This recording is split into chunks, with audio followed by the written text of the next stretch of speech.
In the forgotten corners of South Central Los Angeles during the 1970s, the streets weren't just concrete. They were battlegrounds for survival, where dreams either took flight or got crushed under the weight of poverty, racism, and neglect. Out of this harsh reality emerged a young man whose name would become legend, feared by some, admired by others, and debated by millions. His name was Ricky Ross, but history would remember him as Freeway Ricky Ross. He wasn't born into crime. Ricky was born into struggle. His family moved from rural Texas to Los Angeles in search of a better life, but what they found instead was a world of systemic inequality, economic collapse, and violence. The freeways that cut across the city like veins gave Ricky his nickname, but they also symbolized a system that cut through black communities, isolating them further. Amid all this, Ricky held onto one dream: tennis. He was gifted.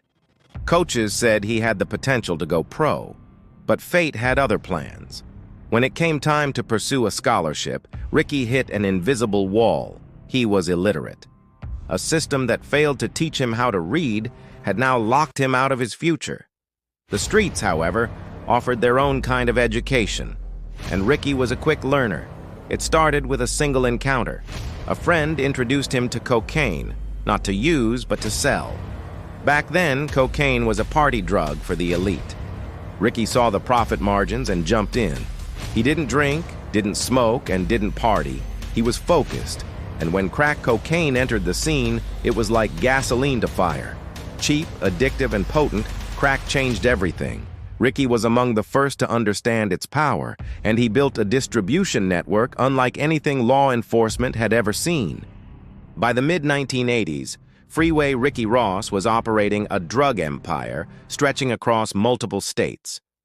He moved product through highways, stash houses, and human networks so efficiently, DEA agents began calling him the Walmart of crack.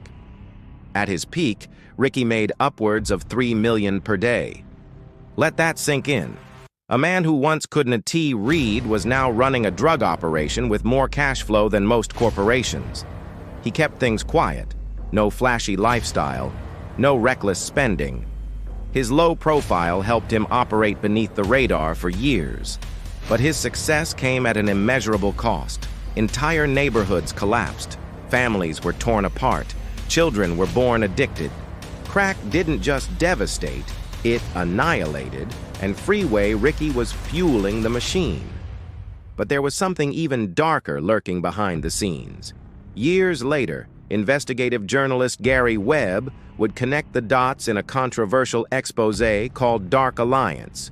Webb alleged that the U.S. government, in its effort to secretly fund Nicaraguan rebel fighters known as the Contras, allowed cocaine to flood into American cities. Ricky's supplier, Danilo Blandon, was revealed to have direct ties to this operation. Here's the chilling part. Ricky, without knowing it, may have been a key player in a massive state-sanctioned trafficking ring, one that used black communities as collateral damage in a global political war. While the CIA denied the allegations, Webb's reporting shook the country. Black communities, already suspicious of the war on drugs, found in this story a horrifying confirmation. They weren't just being punished, they were being targeted. But by then, Ricky's empire was already crumbling.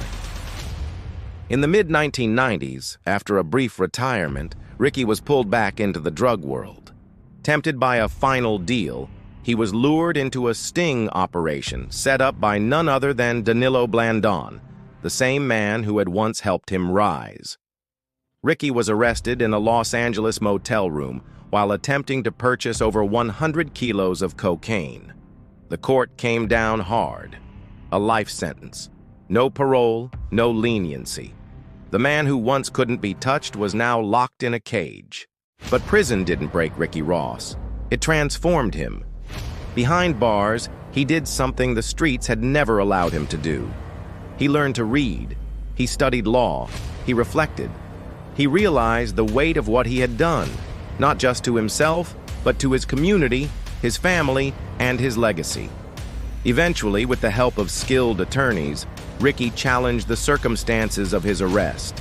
The court acknowledged that he had been manipulated and entrapped. His sentence was reduced, and in 2009, after serving over a decade in federal prison, Freeway Ricky Ross walked free. But this was no longer the same man who once ruled the streets. Today, Ricky uses his story as a cautionary tale. He speaks at schools, juvenile centers, and conferences.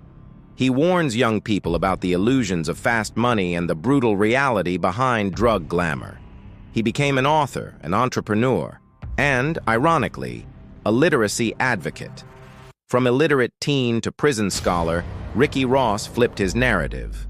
But not everyone forgives so easily. Some say he got off light. Others say he was a pawn in a much bigger game. The truth, as always, lies somewhere in the middle. Ricky never denies his role in the destruction of lives, but he insists that redemption is not only possible, it's necessary. The story of Freeway Ricky Ross is not just about drugs, money, or prison. It's a mirror, a reflection of systemic failures, of broken dreams, of how easily power can corrupt, and how rarely justice is served evenly. He rose, not because he wanted to destroy, but because the system gave him no other way to succeed. He fell, not just because of the law, but because the very forces that helped him rise turned on him. And yet, from that fall came a different kind of strength. As of today, Ricky Ross continues to rebuild, not an empire, but a legacy. Not of fear, but of truth. He remains a controversial figure, but one thing is undeniable. His story is America's story. Raw, complicated, and painfully real.